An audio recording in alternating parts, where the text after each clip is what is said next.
नमस्कार दगड़ियों, मी पवन पहाड़ी पिथौरगढ़ उत्तराखंड में और एल मीचू आपू गैड में आपू घर बाई दगे। कैसी हैं आप? मैं एकदम अच्छी हूँ।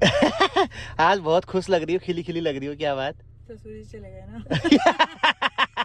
ऐसा नहीं है गाइस, आप मेरी बातों को सीरियसली मत लिया करें। मैं इस आदमी के साथ रह रहे के ऐसी हो गई। आज थोड़ा घूमने का मन कर रहा था बड़े दिनों से। ससुर जी की वजह से थोड़ा पाबंदी हो रही थी। पाबंदी तो क्या होती है, वो मैं तो चाह रही थी वो भी हमारे साथ चलते, लेकिन अब उनका ऐसा हुआ ही नहीं। दिन ले गए, उल्टा ही पड़ गया।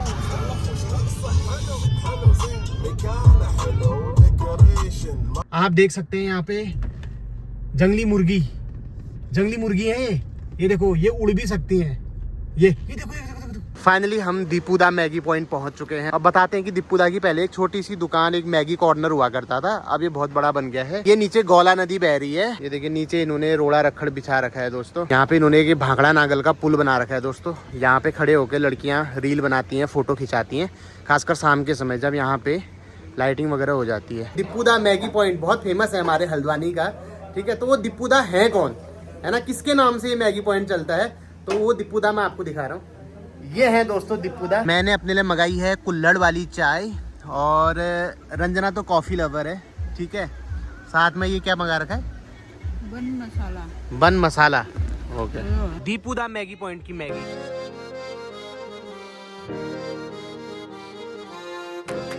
छोड़ का भयो तो बुत करो छोड़ का बगार बेरी गोर उ तेरे छन् गोर छ तेरे छ बिराओ तेरा हो बिराओ छ तेरे छ चाल छैन तेरे कोही दोखन त्योहर भित्र पनि ए बगाई मिठो हो भित्र पनि ए तू भाई निम खाए निमगढ मिठो ए भित्र पनि जे खाइसकेको छ सोनले जानु हाले सोनले भैया हाथ गोड़ी भैया सोनले भाई हाथ गोड़ी न चट्टे उठिन करी ना पड़। अरे अब खाओ कहीं और क्या, अब मैं उतनी मैल नहीं जानी मैल जानो क्या जानो मैल कहाँ जाने के है तरीन मैल कहीं नहीं जाना इल्ले जल्ले जमा रखो खोड़ू चिल्ले जमोल अंग हजार।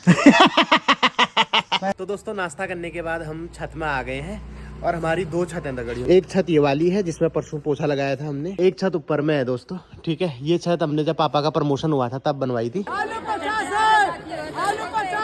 आजकल ह्यून के दिन है दगड़ियों, तो एक आध घंटे रोज घाम तापना चाहिए। अब दिल्ली वालों के नसीब में तो ये घाम है नहीं दोस्तों। एक तो वहाँ घाम आता नहीं है, पॉल्यूशन है, ऊपर से कहीं पे आता भी होगा तो इतनी बड़ी बड़ी हाई राइज बिल्डिंग है तो अंदर तक घाम पहुँच नहीं पाता है। छत तो वहाँ नसीब है ही नहीं, हर किसी को छत नसीब नहीं है दिल्ली में, लेकिन हल्द्वानी वालों को है, ठीक है। इस मामले में हल्द्वानी वाले बहुत लकी हैं कि उन्हें छत नसीब है। यहाँ एक नहीं दो दो तीन तीन छत नसीब है लोगों को। अब आप ये देख लो, हमारे अंकल लोगों को देख लो, एक बालकनी इनकी यहाँ पर है, यहाँ पर बैठ के भी घाम ताप सकते हैं, वहाँ पे बैठ के भी ताप सकते हैं, यहाँ पर बैठ के भी ताप सकते हैं, वहाँ पर बैठ के भी ताप सकते हैं, मतलब एक ही घर में 4 जगह। और ये बहुत अच्छे से इन्होंने बहुत सोच समझ के डिजाइन किया है दोस्तों। जब अंकल इस कॉलोनी में इवनिंग वॉक करते हैं तो आंटी इस बालकनी में जाके उनको निहारती है अपने पति को। और हम छत में खाली घाम तापने नहीं आते हैं दोस्तों, काम भी करते हैं। ये देखो इसमें हम मेथी लाए हैं, मेथी सुधारेंगे। मेथी सुधारने में बहुत टाइम लगता है। ये पालक है दोस्तों, घाम में बैठे बैठे जब खाप सूख जाएगी तो उसके लिए भी इंतजाम कर रखा है। तो दोस्तों आज हम बना रहे हैं पालक का कापा। आज मुझे इसका एक नया नाम पता चला है, कफली। अभी हम YouTube में वीडियो देख रहे थे गाइस कि स्वादिष्ट कापा कैसे बनाएं, तो कई लोग कापा को कफली बोल रहे हैं, तो एक नया नाम पर्यायवाची नाम पता चला है, कफली। क्या गढ़वाल साइड को इसे कफली कहा जाता है या हमारे कुमाऊं में भी कहीं कहीं पे कफली बोला जाता है, कमेंट करके बताना। कापा हमेशा लोहे की कढ़ाई में बनाएं, क्योंकि लोहे की कढ़ाई में बनाई हुई हरी सब्जी कापा बहुत टेस्टी होता है। तो कापे में डालने के लिए चावल का आटा। हमारा कापा बनके तैयार है। और एक अच्छे स्वादिष्ट कापे की पहचान होती है, ये न बहुत ज़्यादा पतला होना चाहिए और न बहुत ज़्यादा बकाऊ। ये देखिए ये होना चाहिए लटपटा। तो आप देख सकते हैं दोस्तों कितना बढ़िया लटपटा कापा बना हुआ है, और ऐसा ही चाहिए भी होता है।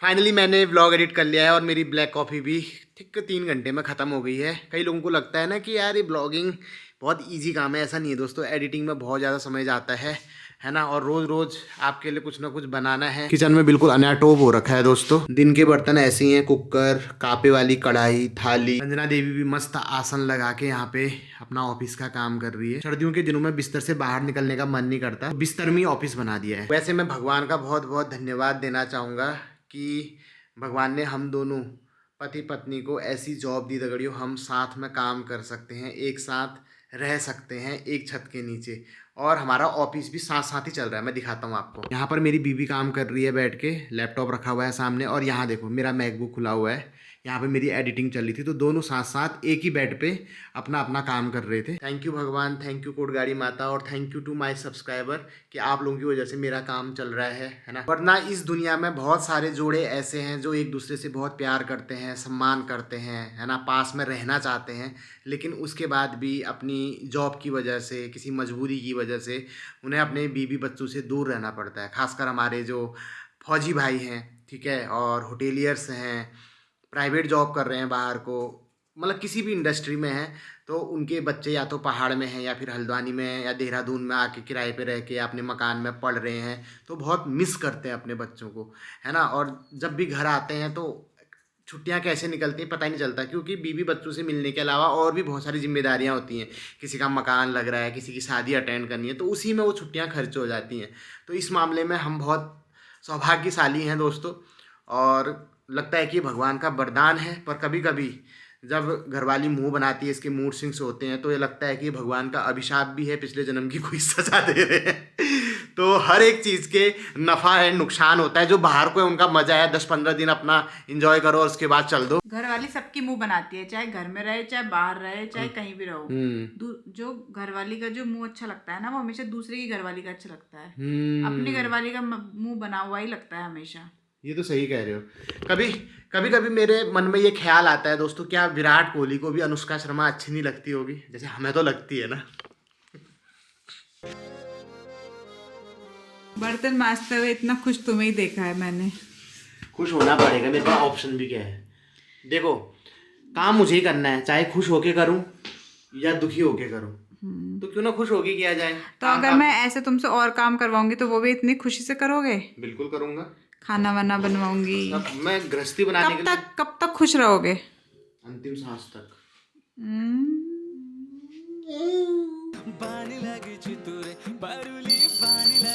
शाम के 7:30 बज चुके हैं दोस्तों। रंजना की मीटिंग अभी ओवर हुई है, ऑफिस ओवर नहीं हुआ है, तो टाइम निकाल के अब सब्जी बनाने की तैयारी चल रही है। आज मैं सोच रही हूँ एक बहुत ही सिंपल सी सब्जी बना देती हूँ। क्या?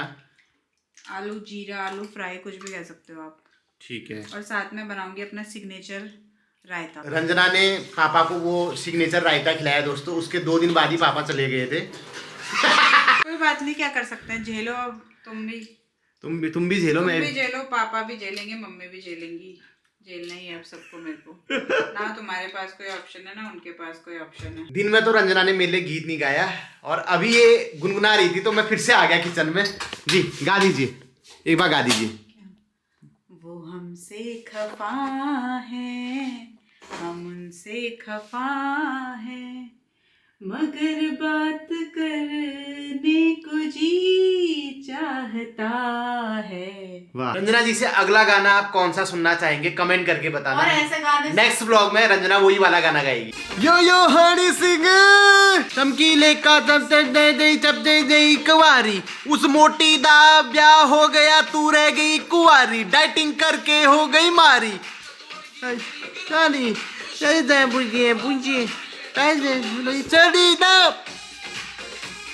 Alexa play FA9LA by Flipperachi.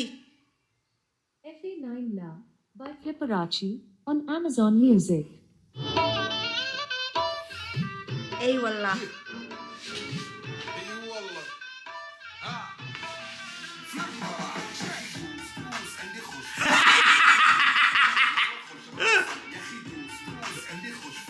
तो डिनर तैयार है दोस्तों। तो गाइस, मेरे पतिदेव अपनी रोजमर्रा की जिम्मेदारियां निभाते हुए,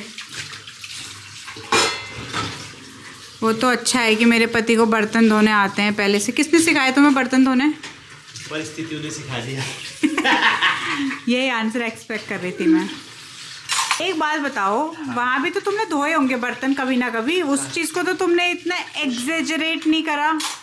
उसमें क्या था यार, उसमें हम क्या करते थे पता है, जब हम पढ़ते थे जिस बर्तन की जरूरत होती थी वही धुलता था।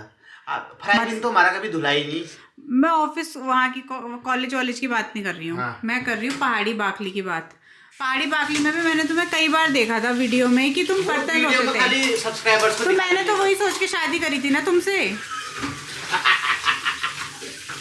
गलती हो गई यार, दिखाना नहीं चाहिए था मेरे को वीडियो में। तो ऐसे इंसान को तभी कहते हैं कि जो वो है वही रहना चाहिए, वो दिखाना नहीं चाहिए। अब जो आदमी दिखाता है वो ऐसे फंस जाता है फिर। मैं तो सब्सक्राइबर्स को दिखाने के लिए बर्तन धोया करता था कि वो भी सीखे भाई, अपने माँ बाप की हेल्प करे, लेकिन वो मेरे पे उल्टा पड़ गया। तो मैंने ही देखा कि भैया ये इंसान काम के तो हैं, आटा तो बढ़िया गूंद रहे हैं, ठीक है। फिर दूसरी बात मैंने ये देखा कि बर्तन भी मांज रहे हैं, तो इन्हीं दो कामों में मुझे ज्यादा दिक्कत रही है हमेशा से, आटा गूंदने में और बर्तन मांजने में। तो मुझे लगा कि ठीक है बाकी चीजें तो मैं मैनेज कर लूंगी, तो इस वजह से मैंने शादी करी थी, यही रीजन रहा है। अब आप बोलो कि मैंने सब्सक्राइबरों को दिखाने के लिए करा था, जिस किसी को भी दिखाने के लिए करा था, लेकिन अब ये है कि आपने करा था तो अब आप उससे पीछे नहीं हट सकते अपनी दो जिम्मेदारियों से। पीछे हट भी नहीं रहा हूँ मैं, शादी करे हुए अब 3 साल होने वाले हैं। ये देखो मेरे हाथ देख रहे हो आप टणकी गए हैं, मैं कहीं पीछे नहीं हट रहा हूँ। अरे बहुत बढ़िया। आज का जो सवाल पूछा है वो हमारी प्यारी सी सब्सक्राइबर है माया देवी, जो कि अभी दिल्ली में रहती हैं। वो बोलती हैं कि जो ये पहाड़ी लोग बोलते हैं ना त्यर चर्ज की बिगड़ रहे, इसका क्या मतलब होता है। इसका बहुत आसान सा मतलब है, जब कोई अपने नॉर्मल व्यवहार से हटके बचकाना व्यवहार करता है, लीक से हटकर, है ना, कुछ व्यवहार करता है, तो उसके लिए ये सब वाक्य बोला जाता है, हेला तेर की चर्जी बिगड़ रहा है आज। मतलब क्यों उचक रखा है इतना, क्या हो गया तेरे को, क्यों मूड खराब हो रहा है। तो इसको पहाड़ी में इस वाक्य के रूप में दर्शाया जाता है कि तेर चर्जी की बिगड़ है ना। जैसे कभी गाय दूध नहीं देती है, लात मारने लगती है अचानक से, और दिन वो अच्छे से दूध देती थी, तो अनायास ही हमारे मुंह से निकल जाता है, हेला ये गुरु की चर्जी बिगड़ रहा है आज, किला फटकना हो बार बार, है ना। तो ऐसे आशा करता हूँ कि आपको अपने सवाल का जवाब मिल गया होगा। तो और लोग भी कमेंट करा करो, अगर आपके कोई सवाल है, तुम्हारी की चर्जी बिगड़ ले, तुम कमेंट करना, तुम कहो उना उनल है या तुम्हारे चर्जी बिगड़ ले। तो आशा करता हूँ माया जी कि आपको आपके सवाल का जवाब मिल गया होगा। तो और भी अगर किसी सब्सक्राइबर का सवाल हो जो मुझसे पूछना चाहता है, तो अपने नाम और पते के साथ कमेंट करो। अगली वीडियो में मैं आपका सवाल ले लूँगा, आपका जवाब दे दूंगा। बहुत जल्द एक नई वीडियो तक मुलाकात भेल, तब तक आप ख्याल धरो, स्वस्थ रहा, व्यस्त रहा, मस्त रहा। Thank you for watching, love you all, bye bye, good night.